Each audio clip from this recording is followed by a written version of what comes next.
Hey guys, welcome back to the Pine Box Perspective channel. Today I want to talk about something really cool. You've probably already seen them all over YouTube and everything. Perimeter alarms. These things are great.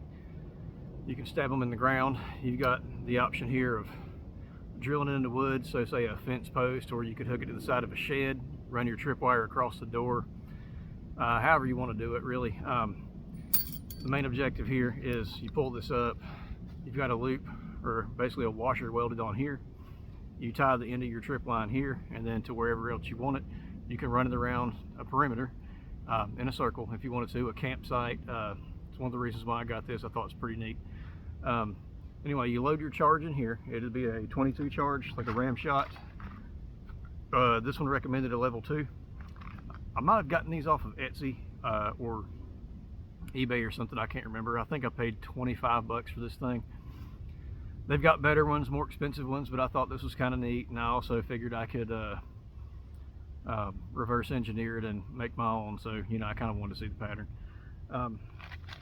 But what I want to talk about different than what everybody else is doing today is something that I made initially to hold one of these 110 Conibear bear traps with the loop on the end. Now this one has a solid loop and I can't put it on there. I grabbed the wrong one, but a lot of times they work like a keychain ring.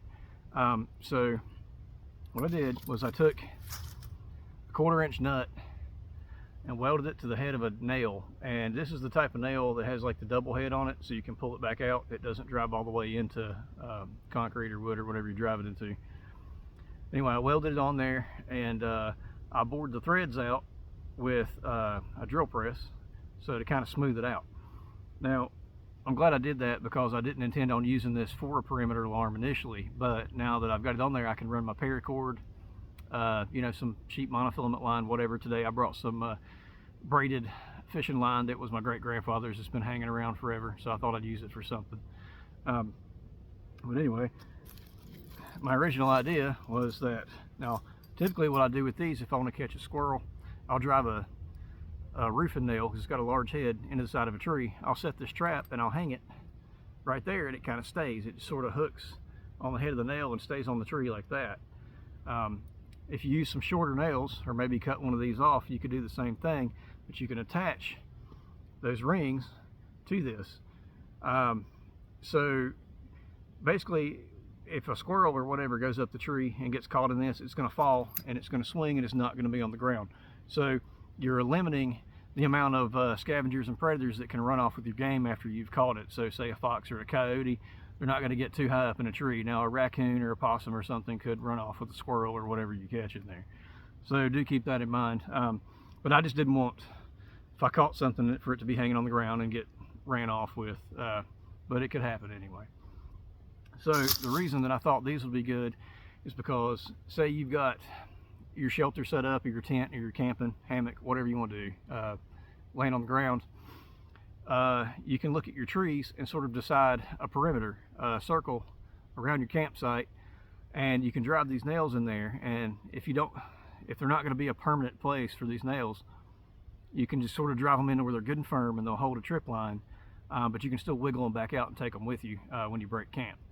So you can run your line all the way around your campsite and then hook that to the other end of this, and when, say, a person or maybe a bear or something walks up on your campsite, if you're out in the back country, it'll trip this and they'll fire, and it'll make a noise and hopefully scare off a bear or a person or whatever.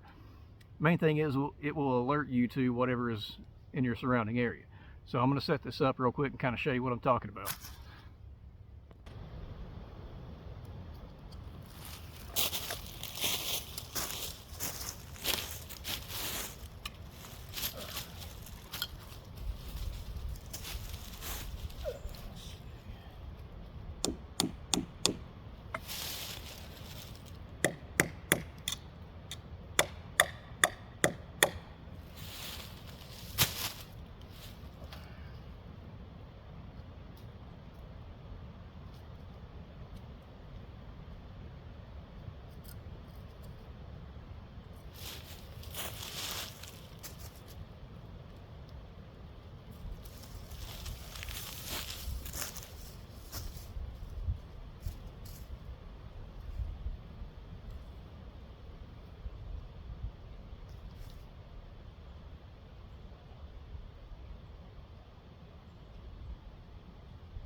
All right, guys, as you can see, that's a pretty effective alarm. It's a good audible snap, especially out here in the woods. You don't have a whole lot of noise going on. I can hear a four-wheeler behind me. But also, not just for security purposes, but also you could put these around your garden to scare off deer or rabbits or anything really that's going to be messing with what sustains you, basically. Raised beds, greenhouses, things like that, which is one of the reasons why I considered it. If you look at it as a SHTF situation, or civil unrest, or just maybe pesky neighbors stealing your food, say you live pretty far out in the country and you've got some meth heads around or something like that, you can put this around anything just to alert you, or just to scare something off. I mean, it's basically a small rifle shot is what it is. It just doesn't have a bullet in it. So if someone trips that, they're not really going to know. I didn't feel that wire. Obviously, I was aware that I was tripping it, but somebody stalking around at night trying to steal your cucumbers, or break into your shed or something like that, steal your gas, or like I said, a bear walking up on your campsite, everybody's sleeping. You don't want to get drug out of your sleeping bag if you're sleeping out in the open from a bear, or anything really. So I think it's a really good thing to have, really good investment. It doesn't cost a whole lot of money, and it just gives you a little bit more sense of security. Those two trees that I just tripped that wire on, that little section I walked through, that is more secure than our southern border right now. So hold your applause. But anyway, thanks for watching, guys. Pine Box Perspective, and we'll catch you next time.